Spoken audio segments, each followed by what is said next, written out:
Hatta, Habibi kali ini hadir lagi di YouTube channel Semesta Mata Margonda untuk Margonda, mari ngobrol enak dan berfaedah.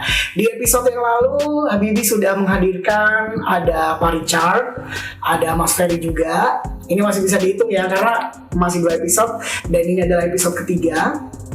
Tapi di episode ketiga ini spesialnya Habibi hadirkan sosoknya untuk usianya ini lah selisih 1 tahun sama Habibi ya. Sebut aja kalau dia 23, Habibi itu 22 gitu. Selamat datang dong untuk Amrul. Gimana men kabarnya men? Baik. Ini Amrul ini teman Hatta ya, luar biasa sekali karena di usianya yang masih muda itu udah bisa bikin wadah di bidang politik pula. Bayangin 23 tahun Habibie tuh, gue tuh ya dulu di 23 tahun masih kuliah mungkin semester 4 atau semester 5 dan itu kuliah biasa aja, kuliah pulang, uang saku masih dari orang tua gitu. Sedangkan lu udah bisa bikin wadah. Melebih-lebihkan ya. Mau kenalan dulu mungkin Amrul. Suasananya lagi puasa, dia pertama udah bohong, katanya selisih cuma 1 tahun. Selisihnya sekian tahun. Apa nih nyebutnya teman Mahatta? Teman Mahatta kita ya, panggilnya. selamat sore atau selamat siang, tergantung kapan Anda menontonnya. Saya Amrul Haq, umur 23 tahun, mahasiswa, pelajar, karyawan. Dan dia juga kerjanya di luar bidang apa yang dia udah ciptain gitu teman Mahatta. Belum ketemu intinya. Ini proses jalannya belum ketemu. Tapi kok berani banget sih lu bikin wadah politik di usia 23 tahun? Gelitik politik itu ceritanya panjang. Oh ya, namanya wadahnya Gelitik Politik. Wadahnya namanya Gelitik bisa Politik. Cek deh di Instagramnya. Gelitikpolitik.com. Di subscribe juga YouTube-nya, kemudian websitenya juga. Udah jangan promo dong. Ntar dulu, subscribe kita dulu ya teman Mahatta ya sebelum Gelitik Politik. Gelitik Politik itu awalnya gini. Awal Maret 2020 gue jobless ya. Nganggur sih enggak, cuma ada beberapa project freelance, kemudian ngojol. Gue sempat ngojol loh. Real ngojol. Oke. 2 jaket gue pakai. Oh iya. Yang mana? Yang depannya dia. Yang hijau yang mau kuning. Oh iya, yang kuning yang mana ya? Ntar gue. Ada kuning baru, kuning platform baru. Kayaknya M ya depannya ya. Iya. Kamera itu kan. Biasa nongkrongnya di bawah flyover tuh, nunggu orderan kan. Terus gue kepikiran, berhubung gue suka nulis tapi nulisnya kirimnya di platform tulisan lain. Oh, terus media yang ada lain. Ya, yang terus lain. gue mikir kenapa nggak bikin platform sendiri. Seberani itu man. Gak apa-apa, gue orangnya tuh mikirnya suka abstrak, suka ada aja yang dipikirin, lagi nyetir ada aja gitu. Kemudian terbesit itu apa ya platformnya? Namanya Orasi ID aja kan ya. Karena di era kebebasan, di era demokrasi, kita bebas mengeluarkan pendapat meskipun dengan beberapa batas ya. Orasi itu kan lebih ke orang yang berapi-api, demonstrasi vokal gitu kan. Orasi ID gue lihat di Google, belum ada nih yang namanya Orasi ID. Tapi sempat terbesit ide aja, belum dilaksanain. Akhirnya 10 November itu pun spontan. 9 November gue hubungi temen gue waktu itu, ketemu di sekolah politik dan komunikasi. Kebetulan dia udah jadi anggota DPRD di Jawa Timur, namanya Gus Ahmad Atoila. Gus nonton ya Gus ya, assalamualaikum. Gus Aik ya panggilannya. Gue DM, Gus ngobrol yuk via Zoom podcast, nanti audionya gue masukin ke Spotify, videonya gue upload ke YouTube. Tentang apa nih? 10 November kan Hari Pahlawan ya. Hari Pahlawan itu ada korelasinya tentang tentang santri. Oh iya? Iya. Gue baru tahu tuh. Ada korelasinya santri waktu itu ke Surabaya waktu itu ya, kalau nggak salah. Kemudian Oktobernya kan diperingati Hari Santri, ada resolusi jihad itu. Bisa nggak nih ngobrol via Zoom nih? Ayo dong, gue punya wadah namanya Gelitik Politik. Ini perdana loh Gus, sampean jadi episode perdana. Oke kata dia. Oke, berjalan. Mulailah branding di situ, Gelitik Politik. Kemudian singkat cerita di kampus sempet gue kan jadi ketua BEM ya, 2 BEM fakultas. Buset, ketua BEM coy, tepuk tangan dulu dong. Di kampus ketua BM ngojol juga. Seorang santri teman mata. Sorry ya, gue salah. Ini si Amrul ini bukan tanpa alasan dia ada konektivitas dengan Gus-Gus karena dia juga santri loh teman mata. Santri cuma bentar doang di pesantren, cuma 4 tahun. Terus lanjut. Ada di BEM, kemudian kita gelar webinar. Waktu itu rame-ramenya Omnibus Law. Posisi waktu itu gue di luar kota pas rame-ramenya demonstrasi di depan DPR. BEM-BEM lain pada hubungi gue nih, ini gimana, FISIP mau turun nggak? FISIP mau turun nggak? Sorry, gue lagi di luar kota, tetapi gue keluarin statement, pernyataan sikap bahwa BEM FISIP tetap menolak Omnibus Law. Yang kedua, jika kalian dari FISIP ada yang ingin turun ke jalan, tetap patuhi protokol kesehatan. Ini lu nggak larang gitu Iya. sebagai ketua BEM ya? Menengahi. Kalau kalian tidak mau turun ke jalan, ayo kita diskusi. Kita dialog, kita buka apa sih Omnibus Law, dampaknya seperti apa. Benar-benar dikaji, dipahami dulu gitu ya. Karena gue nggak mau turun ke jalan sebelum ada kajian. Percuma bro, turun ke jalan ngomong apa, ngomong gak jelas, ngalor ngidul. Mantep. Buat Ya, kita buat harus pencitraan tahu isinya dulu ya, Iya. gitu ya. Apa yang diprotesin kan harus tahu. Udah keluar pernyataan sikap, kita berusaha nyari narsum buat kaji Undang-Undang Cipta Kerja. Waktu itu spesifik, kan Undang-Undang Cipta Kerja banyak universal, bahas ada industri, macam-macam pertanian. Kita spesifik waktu itu bahas pertanian. Pertama mau ngundang Menteri Pertanian Syahrul Yassin Limpo. Kebetulan waktu panas-panasnya itu kan rame kan, artinya pihak pemerintah juga lagi pusing sendiri istilahnya. Oke, dapat dari Kementerian Pertanian tapi bukan menteri langsung, jadi namanya Duta Pertanian. Dia dari perwakilan pemerintah bahwa menerangkan Omnibus Law ini untuk pertanian seperti ini. Narasinya positif. Kemudian ada dosen dari Atmajaya yang menjadi penanggap. Narsum rencananya sebelum dosen ini rencananya anggota DPR nih dari fraksi partai yang melawan Omnibus Law. Teman anggota kan lagi reses waktu itu dan waktunya nggak ada yang bisa. Sudah selesai webinar, rame sama rektorat. Webinarnya udah selesai ya? Udah selesai. Tapi memang gue akui itu salah. Bukan salah sih. Artinya webinar itu mepet. Gue ngubungi rektor, ngubungi dekan itu mepet. H-2 kalau nggak salah. Mereka rame, ini webinar tuh nggak ada izinnya, nggak ada. Akhirnya lahirlah regulasi. Dipanggil lagu ya sama BEM-BEM lain, ketua BEM lain. Di sidang kan. Regulasi seperti ini. Kalian kalau mau menggelar webinar, pertama harus bikin proposal. Proposal diajukan ke Wadek 3 kemahasiswaan. Jika di situ regulasinya. Wadek 3 oke, ACC ada parafnya di situ. Naik ke dekan. Dekan ACC naik ke staf khusus rektor. Staf khusus rektornya ACC nggak transparan dananya dari mana, balikin lagi ke mahasiswa, revisi lagi. Menurut gue ribet bos. Webinar yang notabene webinar kan online ya, maksudnya dari seluruh Indonesia bisa mengikuti. Ini sebagai langkah untuk menjual, memperkenalkan nama kampus ke halayak Indonesia gitu. Kenapa dilarang? Bukan dilarang, kenapa dipersulit? Gue nggak mau ribet orangnya. Oke. Gue ultimatum, itu webinar pertama dan terakhir yang gue gelar. Abis itu ada yang datang, Mas, gelar webinar yuk, ada sebuah LSM gitu komunitas. Ayo meeting lah. Tapi pakai BEM ya Mas, kan Mas masih jadi ketua BEM. Oh dia minta bendera BEM. Minta bendera BEM. Bu, saya pengen, saya nerima gelar webinarnya, tapi jangan pakai BEM. Ribet dan gue nggak mau ribet. Udah pakai nama gelitipolitik.com aja. Oh ya udah. Itu adalah media yang lu udah punya. Itu gitu. hitung-hitung jadi media partner gitu kan. Digelar lah dan sukses. Ya. Itu tamparan keras buat kampus. Ini loh, gue nggak harus makan nama lu. Ternyata lu nggak cuma paham perihal itu ya, dari segi pemasaran paham juga. Mungkin situ kali yang begitu. Iya benar-benar luar biasa. Itu ya awalnya akhirnya Geliti Politik mencuat lah. Mencuat. Nah kalau misalnya dari Geliti Politik sendiri, waktu bikinnya kendala apa tuh yang lu rasain? Kendala apa ya? Kendala dana mungkin ya. Alhamdulillah 10 November Geliti Politik lahir. Desember ada ajang inovasi bisnis pemuda. Nah, ini yang gue pengen tahu nih, man. Karena gue juga lihat kalau nggak salah lu kan pernah ikut ajang itu kan, inovasi bisnis atau Inovasi apa? bisnis. Dan juara 3 ya. Juara 3. Alhamdulillah. Itu gimana tuh? Gue ikut, ajuin proposalnya, ajuin slide-nya. Tahun berapa tuh? 2020 lahir, Desember. Desember, belum lama. Pokoknya November lahir, Desember ikut. Oke, berapa bulan yang lalu ya? Terus?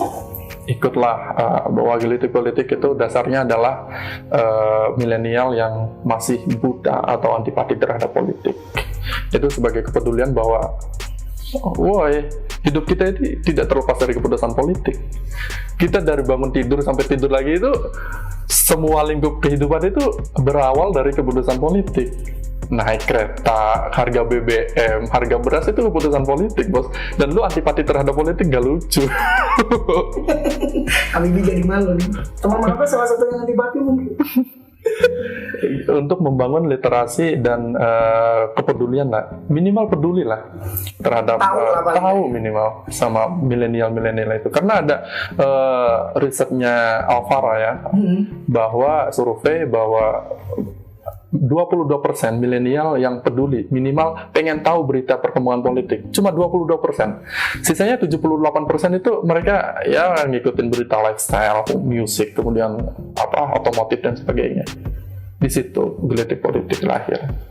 Nah, itu memang passion lu sendiri nggak di bidang politik? Apa, sorry nih, jangan-jangan lu sebenarnya lihat, wah ada potensi pasar nih, ini anak muda lagi nge-care nih sama politik nih, gue bikin biar ada ramai gitu. Gimana? Lomba belum selesai kok. Oh iya, lomba. Gue terangin presentasi lomba tuh, ngalor ngidul. Habis itu ditanya sama panelis. Ini panelisnya berat nih yang kedua. 3 panelis. Ada 3 panelis. 1, 2, it's okay lah. Cuma ngasih masukan, ngasih saran. Panelis yang ketiga nih, bos. Saya ini dosen, kata dia. Saya dosen fisip, saya tahu background ilmu politik. Saya melihat presentasi kamu itu, kamu sedang berhayal tentang sebuah bisnis startup, kata dia. Itu di acara lomba. Dibanting, bos gue. Dibanting dan... Ini gara-gara opsi lu media politik. Ya, karena yang lain presentasinya jualan coffee shop, kemudian wirausaha yang benar-benar nyata di depan mata. Betul. Nah, panelis ini nembak gue karena lu masih jauh, men. Media itu nggak setahun 2 tahun berkembang dan benar-benar jadinya kan ini. Sorry gue potong. Itu pesertanya ada berapa? Dan lu mungkin apa setiap peserta presentasi seperti peserta itu? Sekitar 50-an ya. Terus 50-an disaring, gue masuk 10 besar. Dan itu yang presentasi depan panelis. Lanjut, lu dibanting sama panelis. Dibanting katanya, kamu itu sedang bermimpi membuat bisnis startup media yang gedenya nggak setahun 2 tahun, itu butuh waktu panjang. Gue jawab, Pak, saya terinspirasi sama Christian Sugiono. Christian Sugiono itu pernah bikin namanya malesbanget.com, itu platform juga. Dibikinnya itu tahun 2002, tahun 2002, sorry. 2002 udah ada namanya malesbanget.com. Tapi Christian Sugiono bikin malesbanget.com sampai berbadan hukum, sampai benar-benar jadi media itu 2011. Artinya kita harus menghargai proses, Pak. Gue bilang gitu aja. Ya kita kan tahu bayi lahir nggak bisa jalan, merangkak dulu. Panelisnya diem. Oke. Umur berapa kamu? Umur 22, Pak. Ya udah, berarti ada pikiran lah kamu berapa tahun biar berkembang. Pasti ada, Pak. Di situ menang juara 3, dapat 3 juta. Alhamdulillah dari situ bikin beli domain website. Lahirlah gelitikpolitik.com. Sebelumnya masih podcast doang. Masih podcast aja ya sebelumnya ya. Oke. Nah, itu di bidang politik yang dipilih alasannya emang buat mancing anak muda sendiri untuk aware gitu sama politik. Bisa dibilang seperti itu, tapi balik lagi ke passion gue. Gue dari kecil, bos. Dari kecil itu, bukan dari kecil banget sih, kayak SMP kelas 1 lah, SD kelas 6. ABG bener. Suka nonton berita, dan beritanya itu politik. Punya makan orang nonton sinetron ya. Gue nggak mau, gue berita. Berat coy, dari kecil. Perebutan remote gue. Harus berita dulu. Harus berita dulu ya. Mungkin dari situ kayak tumbuh kali ya, jadi kayak kepedulian dan ketertarikan itu tumbuh dari situ. Akhirnya tumbuhnya dari sana ya, Man ya. Nah, kalau misalnya ngomongin Gelitik Politik itu mulai dari sejarahnya tadi udah terus juga motivasinya, tujuannya apa nih lu yang pengen lu capai nih kalau misalnya ada Gelitik Politik? Tujuannya adalah cita-cita besar Gelitik Politik jadi media beneran. Amin, mudah-mudahan mantap ya. Media beneran, berbadan hukum, ya ada dampak literasi dan edukasi kepada masyarakat bahwa ini loh politik yang suasana politik yang sedang terjadi, kita harus bersikap seperti apa. Jadi partisipasi politik itu tidak sebelum kita partisipasi politik itu nggak nyoblos-nyoblos doang loh. Jadi kita ikut andil terhadap minimal mengamati kebijakan ini, mahal ya, ini harusnya ini. Partisipasi politik itu bukan hanya pemilihan umum, tetapi pasca pemilihan umum itu, ketika pemerintahan itu berjalan, kita harus ikut mengawasi jadi social control. Di situ. Ini sih kalau yang Habibie notice dari Amrul sendiri ya, sepanjang kita ngobrol, gue tuh melihatnya lu tuh udah punya mau dan punya mimpi, itu sih. Dan mungkin Mata juga mudah-mudahan juga tergugah ya, apa yang jadi mimpinya, apa yang jadi motivasinya gitu bisa dicapai juga. Sisi lain, selain Gelitik Politik, gue juga pengen ngulas nih, ada yang namanya Ceria Bersama, teman Mata. Dia punya Ceria Bersama. Ini apalagi nih Ceria Bersama nih, Ru? Ceria Bersama. Apa itu? Ceria Bersama beda cerita lagi, karena waktu itu sama juga, waktu jobless gue nyari lowongan lah ya. Ada yang waktu itu posting lowongannya di, belum sebut platform ya sih? Jangan ya. Ada platform jual beli gitu. Okay. Tapi ada apa sih sisi kayak nyari lowongan dan orang memposting lowongan di situ. Gue posting nyari lowongan. Iya. Ini berbanding terbalik bos. Gue posting lowongan waktu itu, cita-cita gue pengen jadi marbot masjid. Marbot masjid. Serius nih. Apakah jiwa santri kamu udah muncul? Muncul di situ kayak 4 tahun pesantren nggak ngapa-ngapain nih. Siap jadi marbot masjid sekitar Jakarta dan Bekasi. Gitu judulnya. Ada yang nelfon, ada yang WA. Assalamualaikum. Mudah sekali cita-citanya Mas, kata dia. Ketemulah, main ke rumah dia. Main, ngobrol. Iya, tapi nggak ada nih temen gue yang punya masjid yang kosong butuh marbot, kata dia. Ayo deh gue kenalin deh sama yayasan nih, gue deket sama yayasan sama yang punyanya juga, namanya Yayasan Ceria Bersama. Ikut bantu yayasan. Acara di situ tuh programnya Jumat Berkah, tiap Jumat bagi-bagi makan, tiap sebulan sekali ada santunan yatim piatu. Diajaklah ke situ. Ikut ngurus-ngurus gitu ya? Ikut ngurus-ngurus, ternyata di-hire lah sama yang punya nih, sama owner yayasannya. Di-hire, kemudian kerja di perusahaannya sambil ngurusin yayasan itu. Ini menurut gue kan soal ini dua kayak bidang yang berbeda dan lu gelutin bersama-sama gitu kan. Itu nggak ada yang bikin lu ribet nggak sih? Sedangkan kerjaan lu sendiri ada, kampus masih jalan. Manajemen waktu aja sih. Manajemen waktu. Jadi nggak ada waktu yang terbuang gitu dalam hidup lu. Ya ada lah. Tetap ada. Rebahan. Tetap butuh ya. Tahu rebahan. Itu Gelitik Politik Ceria Bersama. Saat misalnya lu bergelut di dua bidang ini, apalagi Gelitik Politik nih, lu sendiri yang jadi foundernya gitu ya, bisa diibaratkan. Reaksi orang dekat, orang keluarga gimana tuh? Keluarga waktu itu sempet nggak kaget juga sih, maksudnya apa nih? Apalagi pas pulang-pulang bawa piala. Wah, yang juara 3 itu ya? Bawa piala, juara apa? Kasih tunjuk. Ini loh bikin platform seperti ini. Yang lebih itu sih ke dekan ya, dosen-dosen yang dekat. Terus sih lebih kagum. Udah lanjutkan bro, Akhirnya pihak kampus ini ya, lihat apa? Cuma lirik gitu kan? Cuma lihat doang ya sekarang ya. Nah, kalau misalnya Gelitik Politik dan Ceria Bersama ini kan dua platform yang berbeda. Gua kasih challenge nih, kalau misalnya suruh pilih salah satu, lu pilih yang mana? Antara Gelitik Politik dan Ceria Bersama. Untuk apa nih maksudnya? Apapun lah itu. Kalau misalnya suatu waktu lu harus pilih salah satu antara Ceria Bersama dan Gelitik Politik, lu pilih yang mana? Pilihan berat ya Bun. Karena dua-duanya nih nempel nih. Lebih ke Gelitik Politik sih. Gelitik Politik. Karena apa ya? Maksudnya ini mimpi besar gue nih harus jadi media nih, media beneran ya. Karena gue lihat juga kayak asumsi punya pangeran itu awalnya keisengan Iman konsultan politik ya. Katanya gue pernah nonton di YouTube-nya Mas Iman, gue iseng nih bikin namanya asumsi, tapi sampai benar-benar jadi media. Jadi itu yang motivasi lo ya. Terus next step dalam hidup apa yang pengen lo lakuin lagi nih Ron? Gelitik politik udah ada, ceria bersama udah ada, dan sampai sekarang pun gue sebenarnya nggak agak heran kenapa 23 tahun tertarik banget dengan bidang politik gitu loh. Politik Apa ya cuma sebatas maksudnya ya karena kita warga negara kita harus mengkawal itu gitu. enggak juga. Setiap warga negara ada suatu hak dipilih dan memilih. Kemudian juga ada hak untuk bersuara. Ketika pemerintah belok, ya kita mau nggak mau tetap bersuara ya. Meskipun nggak punya legitimasi kayak anggota DPR kan.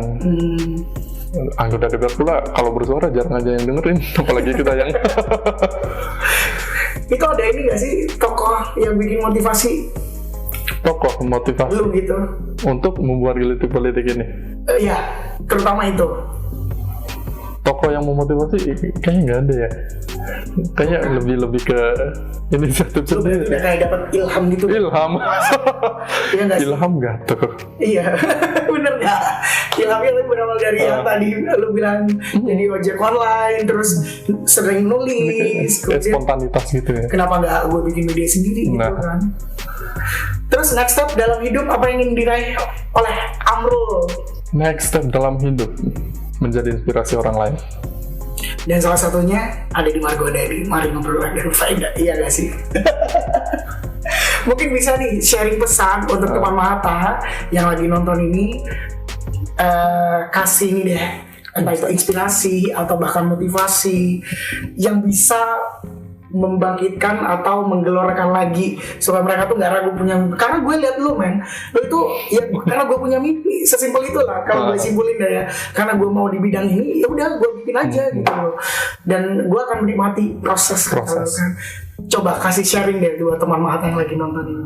Terutama milenial, satu jangan buta politik karena milenial itu sekarang lagi parpol padang lirik milenial bos. Milenial itu adalah bonus demografi dan nanti 2024 ini paling banyak digarap oleh partai politik. Makanya kalian jangan buta politik, minimal cari tahu lah apa yang sedang terjadi dengan republik ini, minimal dari berita-beritanya. Oh ini reshuffle nih besok. Oh ini ada ini, minimal itulah. Jadi kayak jangan, itu hak sih, maksudnya kalian sebagai milenial memilih partai ini, milih partai itu hak Jangan kalian. terlalu apatis gitu. Jangan terlalu apatis, intinya itu. Wah itu teman Mahata, jangan terlalu apatis ya. Jadi kalau misalnya teman Mahata udah ngerasa nih selain yang terlalu apatis juga sama politik, jangan apatis juga dengan mimpi-mimpinya ya. Harus dilaksanakan ya. Sepakat pimpinan. Sepakat. Kalau di DPR gitu kan. Iya benar. Dan kalau ngomongin milenial juga, jangan lupa kita ada hunian milenial yaitu di Samasta Mahata Margonda yang ada akses langsung ke Universitas Indonesia dan juga Stasiun Pondok Cina. Komentar dikit dong tentang Mahata Margonda.